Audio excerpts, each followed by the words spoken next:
sebelum penyampaian materinya, saya akan memperkenalkan narasumber kita terlebih dahulu, yaitu Ibu Amanda. Ibu Amanda adalah psikolog klinis dan play terapis. Beliau aktif menjadi psikolog di beberapa tempat dan membuka praktik sendiri, serta mengajar di Bentara Kampus dengan prodi bimbingan konseling. Permasalahan ditangani oleh Ibu Amanda ini sangat banyak ya, jadi saya akan menyebutkan beberapa saja, yaitu masalah emosi dan perilaku anak dan remaja, bullying, perilaku menarik diri, masalah sosial, penolakan anak untuk pergi sekolah, selektif mutism, dan yang akan kita bahas hari ini yaitu hubungan orang tua dengan anak dan remaja. Jadi kita bisa memahami lebih lanjut mengenai seberapa penting sih hubungan yang kuat antara anggota keluarga dan orang tuanya, terutama saat memiliki anak berkebutuhan khusus. Nanti Ibu Amanda akan menyampaikan materi, lalu pada sesi terakhir kita akan melakukan diskusi dan tanya jawab.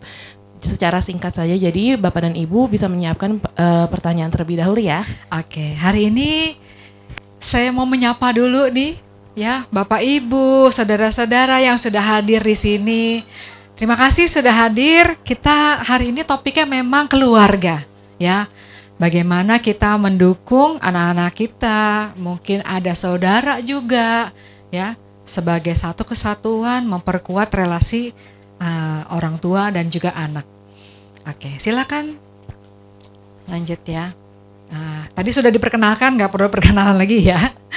Oke, kita lanjut ya. Jadi fokus pembahasan hari ini yang pertama adalah pentingnya hubungan dalam keluarga dengan anak autism, kemudian tantangan dalam relasi keluarga, menjaga hubungan yang kuat dalam keluarga, dan tips untuk memperkuat hubungan keluarga yang fokusnya pada kekuatan dan resiliensi sebuah keluarga. Lanjut ya. Oke, mungkin ada yang masih ingat ketika anak kita lahir ya, anak kita lahir dan benar-benar masih innocent ya, sangat tidak berdaya. Manusia itu adalah makhluk hidup yang paling luhur dibanding hewan, tumbuhan, tetapi ternyata dia juga yang paling rentan karena begitu lahir sangat bergantung pada orang di sekitarnya. Gak ada bayi yang lahir kalau nggak dibantu, dikasih makan, dikasih minum, dikasih pakaian, dia akan bisa hidup sendiri. Ya, karena itu kekhususannya, ciri khasnya manusia itu seperti itu, sangat bergantung sama lingkungan sekitarnya. Oke, lanjut. Nah, kita sedikit teori ya, supaya kita bisa sampai ke pemahaman apa pentingnya keluarga bagi seorang anak. Baik anak dengan kebutuhan khusus maupun anak yang tipikal ya. Nah, jadi gini, setiap manusia punya namanya fungsi otak, kita sebutnya triune brain ya. Ada yang paling primitif itu namanya reptilian brain. Reptilian brain ini fungsinya survival. Dia mengatur tubuh pada saat menerima ancaman supaya tetap hidup. Bernafas contohnya ya, kan kita nggak pakai nyuruh jantung kita untuk berdegup, dia sudah dengan sendirinya. Kemudian ada yang namanya mammalian brain. Mammalian brain ini berhubungan sama pengalaman hidup kita, berhubungan sama emosi.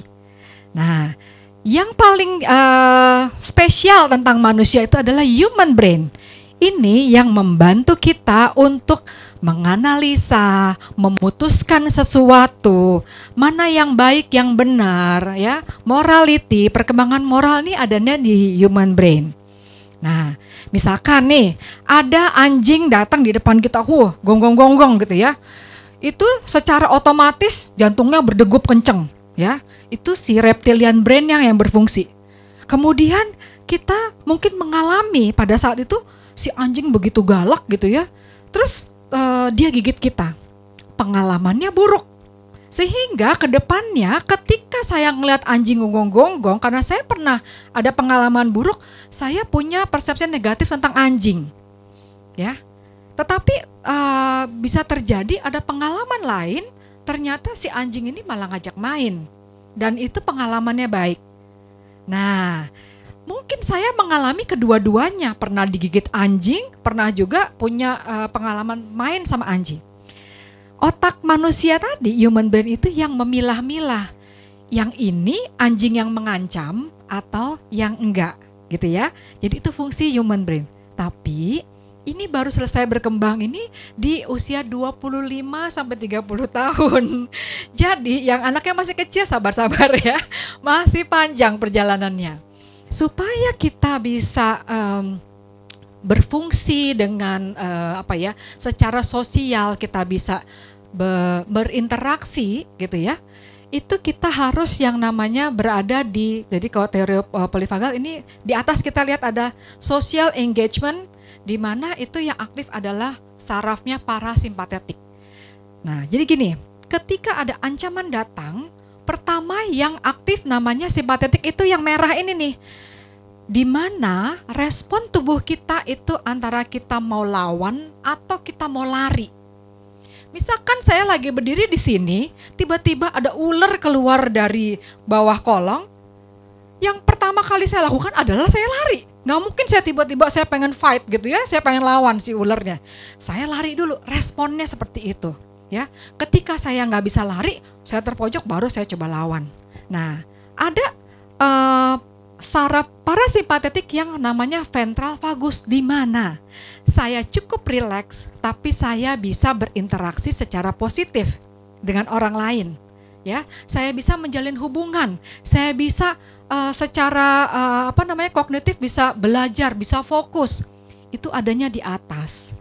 Nah, kadang kita dalam mengasuh anak, kita juga sering berada di sini nih, antara fight or flight. Ketika anak melakukan sesuatu, terus kita langsung ke-trigger gitu ya. Ngelihat berantakan rumahnya, kita langsung muncul gitu pikirannya, pengen marah, pengen ngelawan situasi itu, ngelawan anak kita gitu ya, yang mungkin anak kita lagi heboh bikin apa gitu di situ.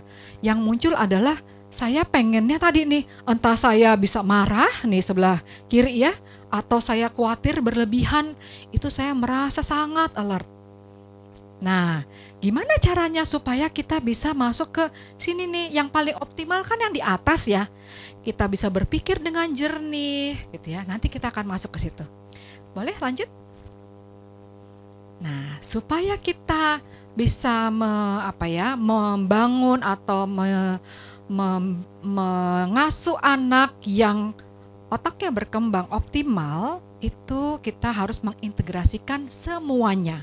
Yang tadi disebut triune brain itu, dan juga otak emosi, otak logika, itu semuanya harus terintegrasi. Sehingga setiap ada rangsangan datang, saya bisa berpikir dengan tenang, bukan dengan emosional. Ya, jadi kalau tadi di sini nih, otak emosionalnya jangan dalam kondisi aktif, kita harus aktifkan yang otak rasionalnya, yang tadi human brain tadi. Nah, supaya saya bisa mengambil keputusan yang tepat. Nah, lanjut. Kita masuk ke dalam pentingnya hubungan antara orang tua dan juga dengan anak yang autism. Kenapa penting? Karena seperti kita tahu ya, anak itu begitu lahir itu sangat membutuhkan rasa percaya dari orang tuanya. Jadi ketika anak lahir, dia mempunyai kan lahir kan masih belum tahu apa-apa gitu ya. Dia ibaratnya keluar dari perut ibunya yang tadinya sangat aman, dia keluar harus berinteraksi dengan dunia luar. Siapa orang yang pertama kali berinteraksi adalah orang tua, ibunya. Ya, ibunya, ada bapaknya juga. Nah, rasa percaya bahwa ketika saya membutuhkan sesuatu dan orang tua bisa memenuhi kebutuhan saya, itu dibangun dari awal sekali kehidupan. Setiap orang pasti ingin diterima apa adanya. Sama, anak-anak kita juga pasti ingin diterima apa adanya. Dicintai apa adanya. Dan di sini relasi anak dengan orang tua akan menjadi template dalam kita berelasi dengan dunia luar.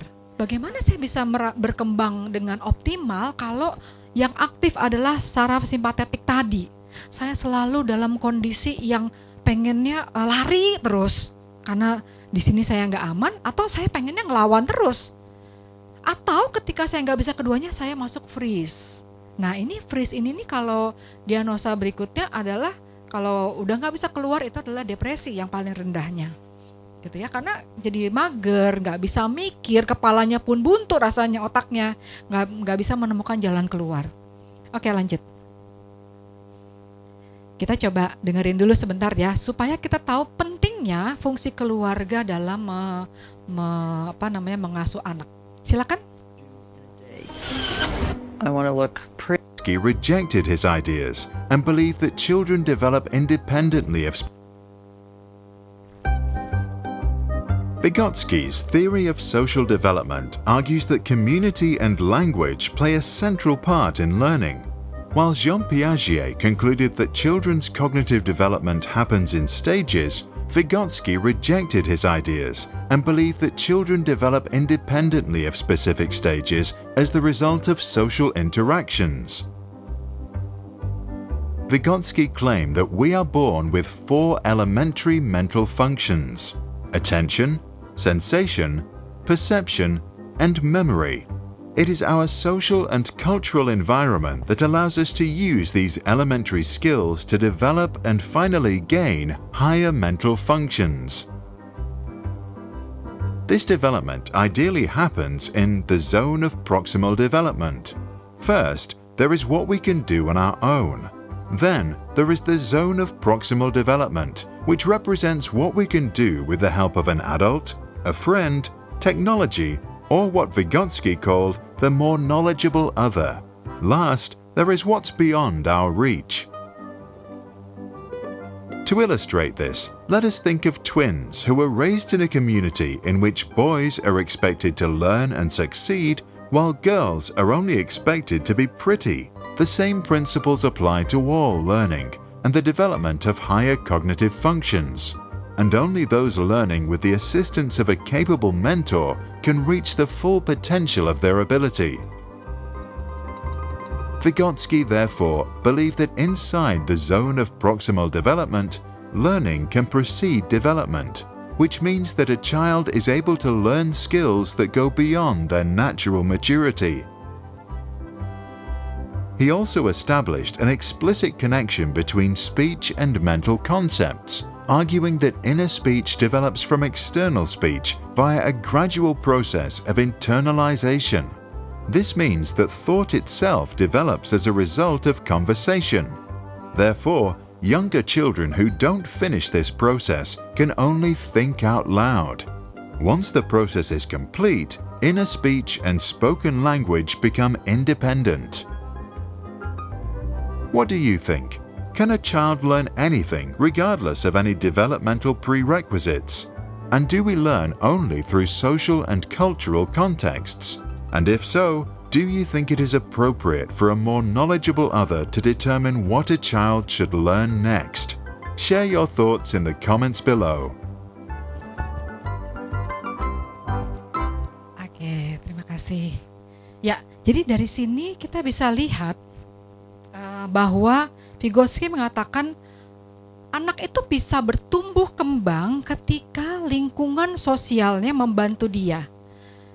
Dia akan melebihi kemampuan dia pada saat ini kalau ada mentornya, gitu ya.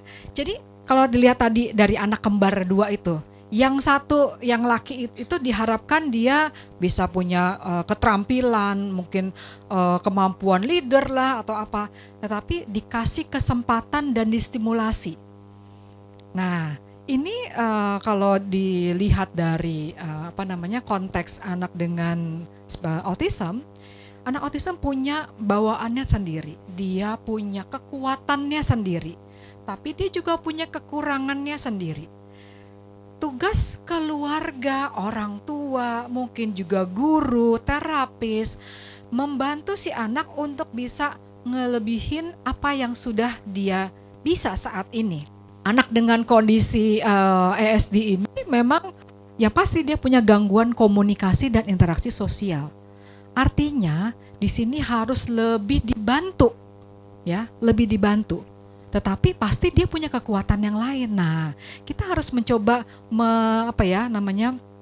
menghargai atau mencoba memberi kesempatan juga untuk dia punya harga diri dengan mengembangkan talentanya dia atau bakat-bakatnya.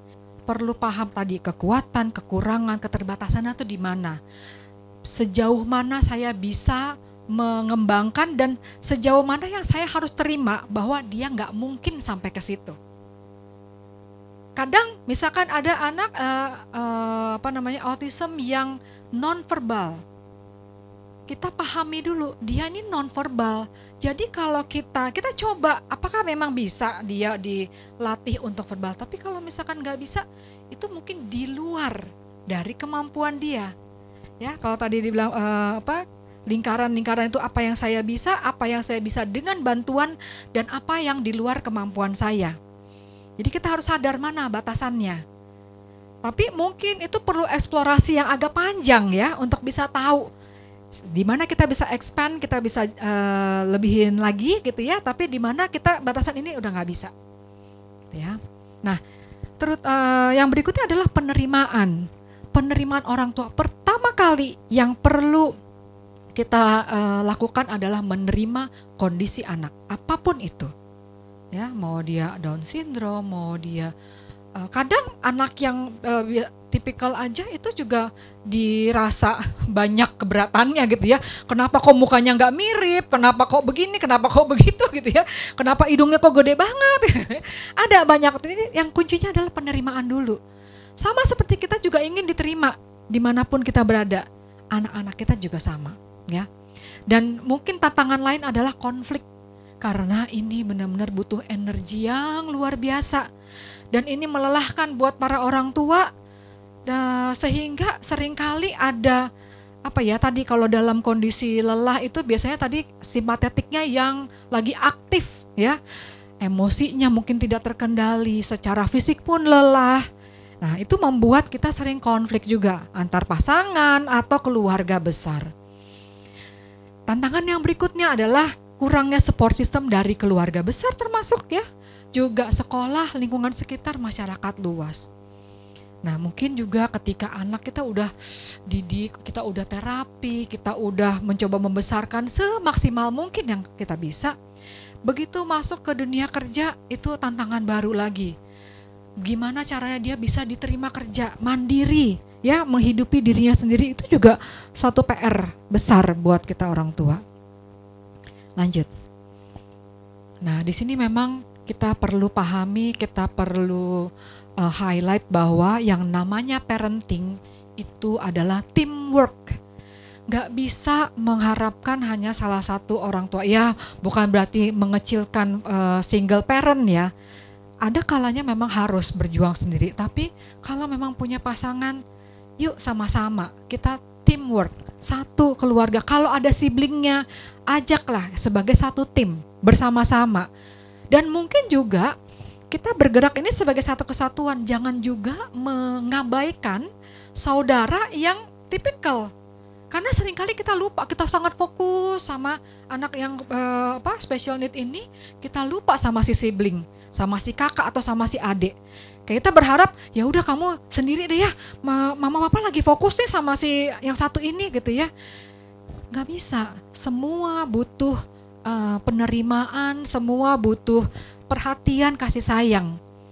Ya, jadi memang kasih sayang itu sangat-sangat diperlukan dalam ini, juga saling mengasihi antar pasangan ya. Aduh, aku ngeliat kamu capek banget, udah sini aku yang cover, aku yang gantiin gitu. Jadi itu satu sama lain. Dan mungkin juga kita perlu belajar bahwa yang namanya belajar mengasuh anak itu gak ada berhentinya. Gak ada berhentinya. Ketika kita anaknya masih bayi, kita mulai tahu nih, kalau nangis yang begini nih artinya dia mau minum susu. Kalau yang begini nih artinya dia ngantuk ya, dia capek pengen bobo misalkan gitu. Tapi bisa juga begitu kita udah tahu, masuk ke tahap berikutnya. Ya. Halo. Masuk ke tahap yang berikutnya dan terus kita belajar lagi hal yang baru karena anaknya berkembang. Normal lah ya, kalau anaknya begitu-begitu terus kan cuma nangis kalau mau minta makan kan susah gitu ya. Itu artinya ada pertumbuhan, ada perkembangan. Tapi juga artinya kita juga harus belajar ya. Continuous learning. Lanjut. Nah ini nih mungkin bisa menjadi andalan kita juga. Kita punya tokoh loh, tokoh yang luar biasa ya, yang memberi dasar pendidikan kita semua. Juga sebagai orang tua punya tanggung jawab. Kita memberi teladan ya, di depan kita memberi teladan, di tengah kita memberi semangat, dan di belakang kita memberi dorongan. As a team, sebagai satu tim, satu kesatuan. Kembali lagi ya, kita saling mendukung satu sama lain, termasuk keluarga besar, mungkin kakek neneknya. Barangkali mereka perlu ikut seminar juga supaya mereka paham gitu ya, apa yang terjadi sama anak ini. Nah, lanjut. Nah, sekarang ini beberapa tips ya. Ada 12 tips dari Daniel Siegel, ya saya brief aja gitu ya. Jadi pertama, connect dan redirect. Ketika ada suara terlalu besar atau mungkin udara yang terlalu panas, cahaya terlalu terang barangkali, itu buat dia sebagai ancaman. Yang aktif tadi tuh, yang merah tadi tuh, sarafnya yang simpatetik tadi, si otak ini. Nah, gimana caranya kita pada saat anak lagi aktif itu, kita mendekati dengan berempati sama emosinya pada saat itu. Kita validasi emosinya. Kelihatannya kamu lagi capek ya, kelihatannya kamu nggak nyaman ya ada di sini ya. Jadi kasih empati dulu ya, otak emosionalnya di-connect, kita terkonek sama otak emosionalnya, baru kita redirect dengan otak upper brain-nya tadi, menganalisa. Kalau begitu, lain kali kalau kamu nggak nyaman, kamu kasih tahu ya. Di sini mungkin lampunya terlalu terang, terlalu dingin, yang itu nggak bisa kalau kita nggak nyaman sama diri kita sendiri kan kita nggak bisa belajar, terutama kalau di sekolah. Kita nggak akan bisa berinteraksi. Ibaratnya kalau Bapak Ibu datang ke sini pakai karung goni gitu, kan nggak nyaman di sini. Bagaimana kita bisa senyum hai orang di sini aja nggak enak gitu badannya. Seperti itu. Jadi kita berempati dulu. Oke, connect, kemudian kita pahami, coba kita pikirkan, oke, lain kali nanti kita coba gimana ya supaya lebih nyaman lagi. Kita pikirkan gimana caranya. Kemudian name it to frame it. Pada saat ada big emotion tadi, si otak emosional ini yang sangat aktif, kita coba karena anak mungkin belum paham ya apa yang terjadi sama diri dia. Kita melabel tadi, oh kamu marah ya karena tadi temenmu ambil mainanmu. Kita bantu untuk menamai, untuk memberi cerita di situ, sehingga anak paham apa yang terjadi sama dirinya. Kemudian engage, don't enrage. Kita kembali jangan terikut kepancing gitu ya. Kita terkoneksi dulu sama anak, apa yang terjadi, kita pahami dulu ya. Kita langsung coba coba tadi kalau bilang connect ya, kita mencoba memahami apa yang terjadi secara emosional, kemudian kita ajak untuk bicara. Ya. Karena ketika anak lagi tantrum, kita marahin dia akan semakin aktif itu simpatetiknya, nggak akan bisa masuk ke yang hijau tadi itu ya, di mana saya bisa berinteraksi sosial secara aman. Nah, yang berikutnya adalah use it or lose it. Pada saat kita perlu melatih yang namanya otak atasnya itu. Nah, misalkan tadi ada situasi tertentu gitu ya. Cari problem solvingnya apa. Oke, kalau kayak begini harusnya gimana ya? Kita ajak anak bicara. Ya, bagaimana kita bisa keluar dari masalah ini? Kita coba bantu analisa, kasih kesempatan untuk memilih, karena itu juga menjadi satu keterampilan ya. Ketika saya tidak bisa memilih dari 2 pilihan aja, itu udah sulit ya. Kalau selalu disuapin, kamu makan ini ya gitu, nggak ada kesempatan buat memilih, dia nggak akan bisa berdaya. Bagaimana dia bisa bikin keputusan yang besar kalau keputusan yang kecil nggak pernah dilatih? Nggak pernah ada kesempatan gitu ya. Itu salah satunya tuh dengan itu, use it or lose it, melatih otak atasnya. Move it or lose it, jadi badan kita, tubuh kita juga membantu kondisi emosional dan juga pikiran kita. Stabilitas emosional itu terbantu dengan kita sering bergerak. Kalau anaknya mageran, nggak pernah bergerak, itu akan lebih sulit. Jadi move it or lose it. Kemudian yang berikutnya, use the remote of the mind, replaying memories. Nah, ini di sini ketika misalkan anak sudah berhasil melakukan sesuatu, pada saat kesempatan yang lain, inget nggak? Waktu itu kamu udah bisa loh. Kita coba lagi ya, gimana waktu itu caranya ya? Nah, kita mengingat kembali yang dulu sudah dilakukan gitu. Remember to remember. Nah, ini kita coba mengingatkan kembali pengalaman-pengalaman menyenangkan dalam keluarga.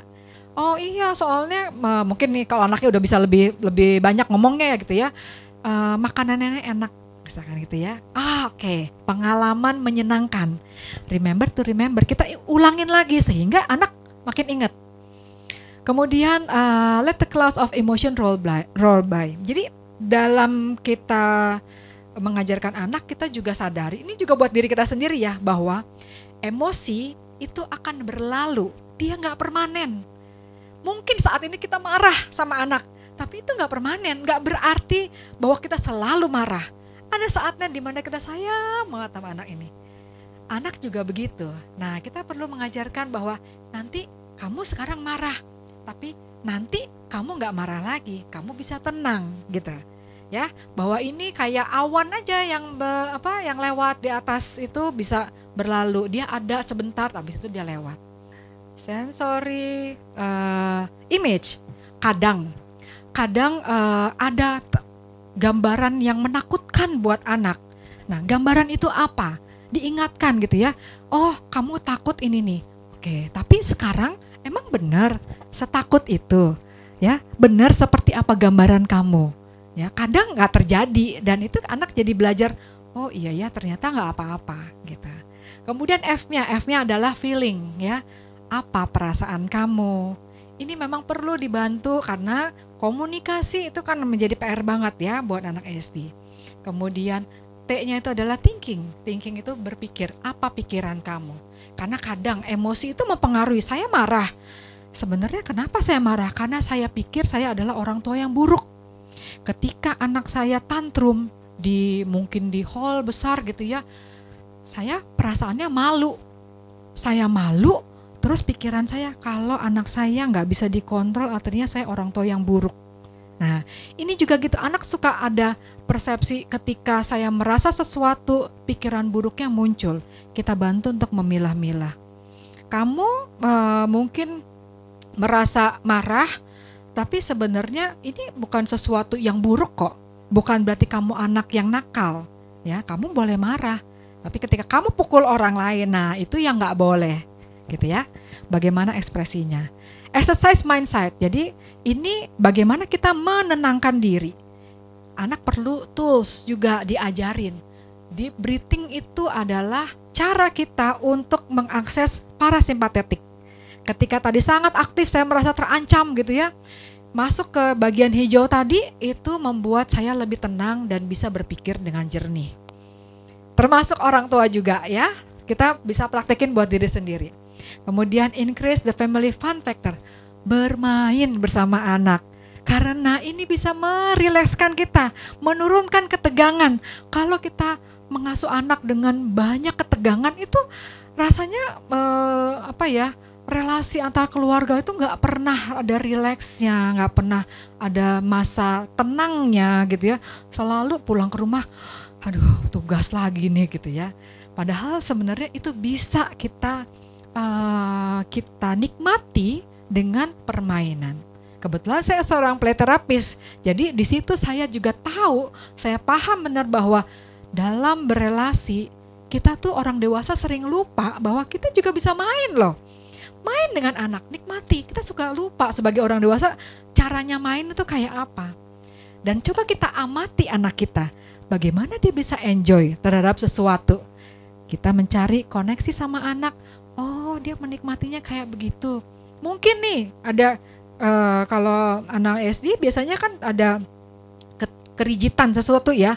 dia dengan nyusun-nyusun atau mungkin ada sesuatu yang berputar, coba kita deketin gitu ya, kita ikutin apa sih yang diamatin gitu ya.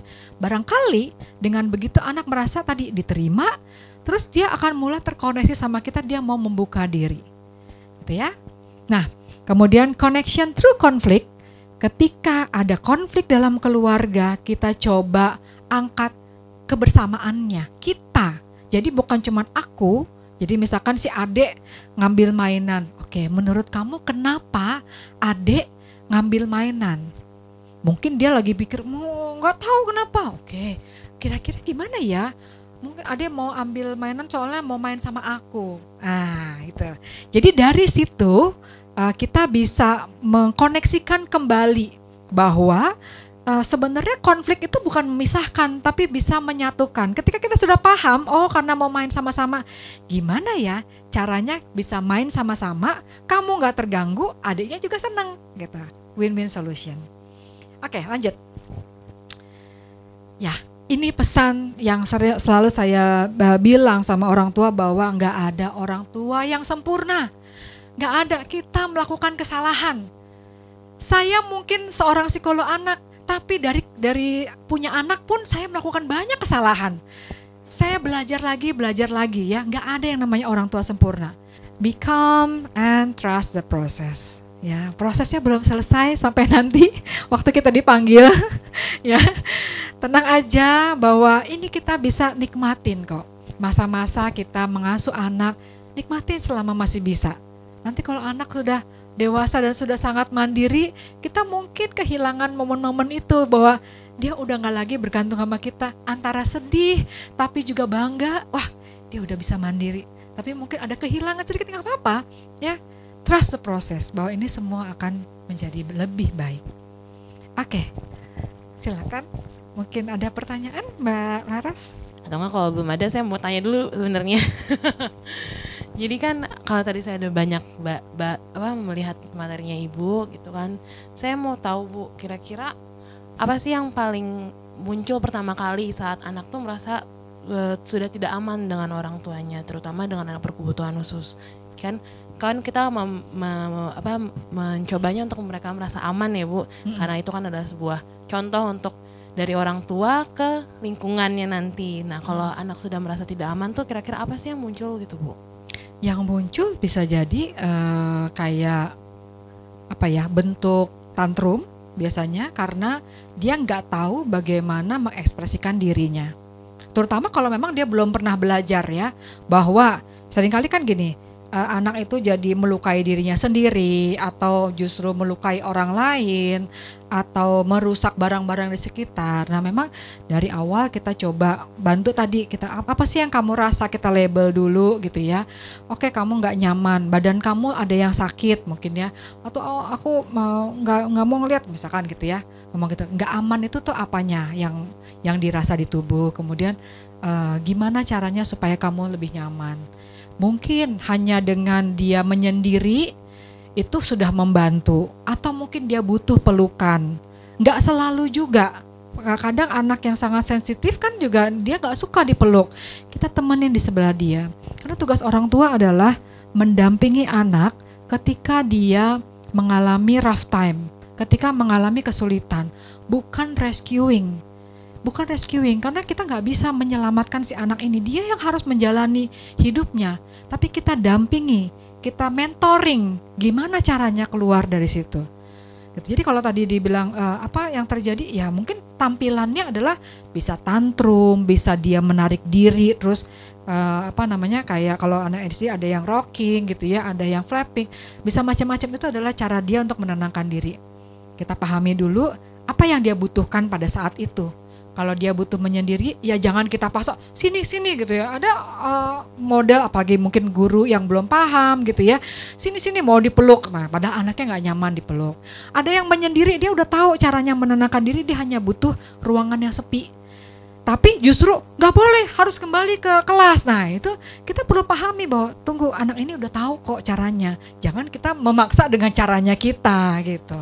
Baik, lalu saya juga jadi, karena ini bahas keluarga gitu ya, saya jadi kepikiran kalau dengan siblingnya gitu, anak berkebutuhan khusus. Jadi kira-kira gimana cara menghindari konflik antara anak berkebutuhan khusus yang mungkin memiliki tantangannya tersendiri dengan mungkin sibling yang tipikal gitu Bu.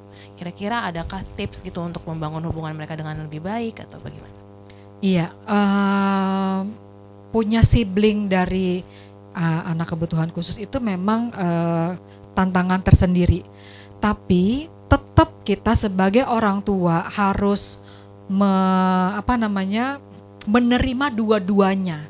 Kita melihat fokus pada kekuatan masing-masing anak, fokus pada kekurangan masing-masing anak, dan kita mencoba sama-sama gimana kita bisa bekerja sama.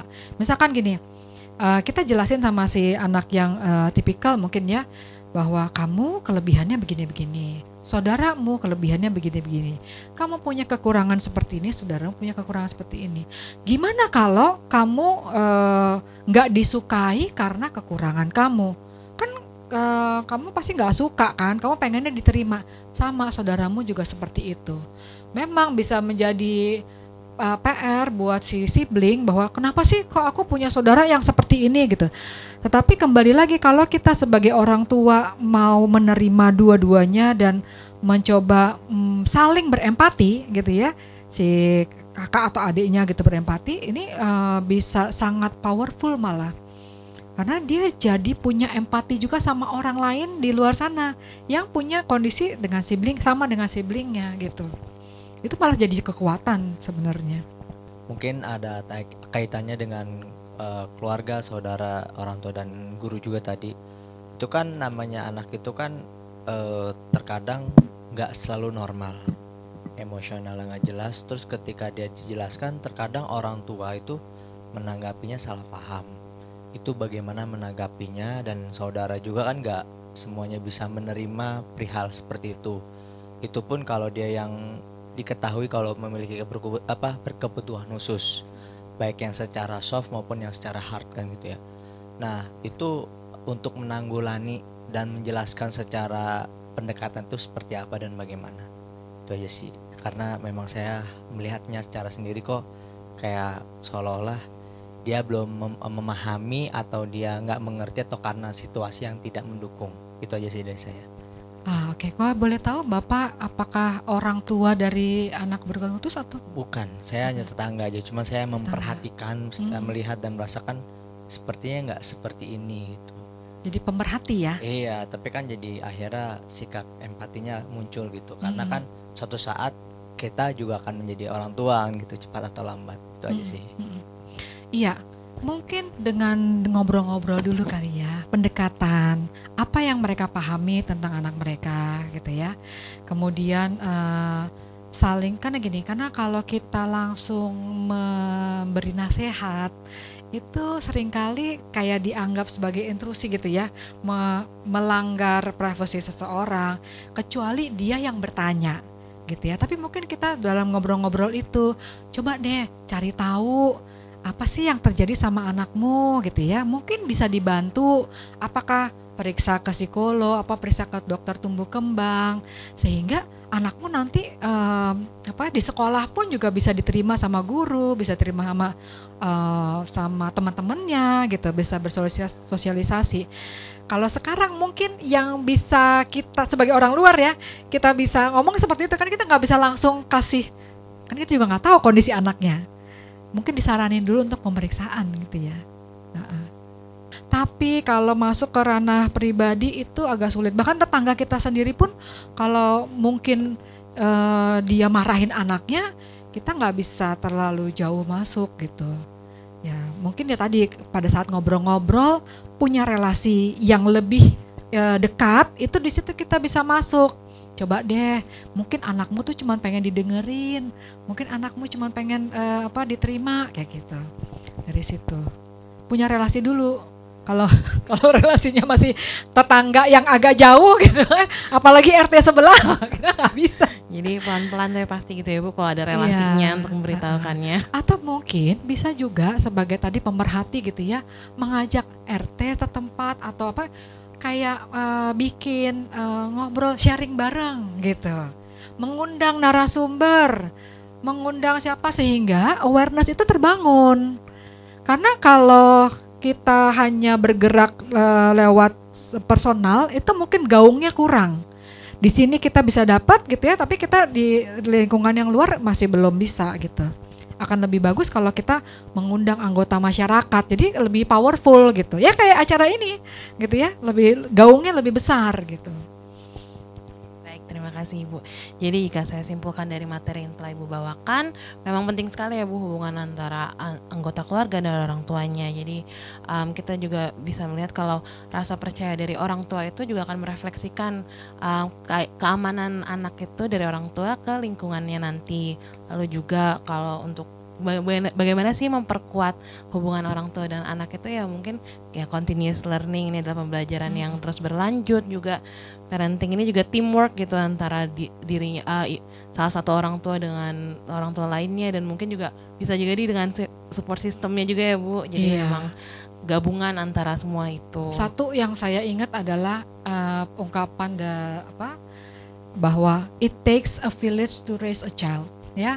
Butuh satu desa, satu kampung, masyarakat, komunitas untuk membesarkan anak-anak kita juga ini ya sebagai generasi muda gitu. Jadi memang kita saling sinergi satu sama lain. Baik, luar biasa sekali Ibu. Terima kasih atas materi yang kita bahas pada hari ini, sangat bermanfaat untuk kita semua ya. Jadi membuat kita sangat belajar bagaimana pentingnya hubungan orang tua dengan anak. Jadi mungkin untuk orang tua baru yang mau menjadi orang tua pun juga jadi mungkin lebih tahu gitu pentingnya. Jadi mungkin sesi ini sudah akan saya tutup. Sebelum sesi ini saya tutup, saya ingin mengucapkan terima kasih kepada Ibu Amanda atas pemberian materi yang sangat bermanfaat. Lalu saya juga ingin mengucapkan terima kasih kepada Bapak dan Ibu yang sudah hadir untuk mengikuti sesi ini dari awal hingga akhir.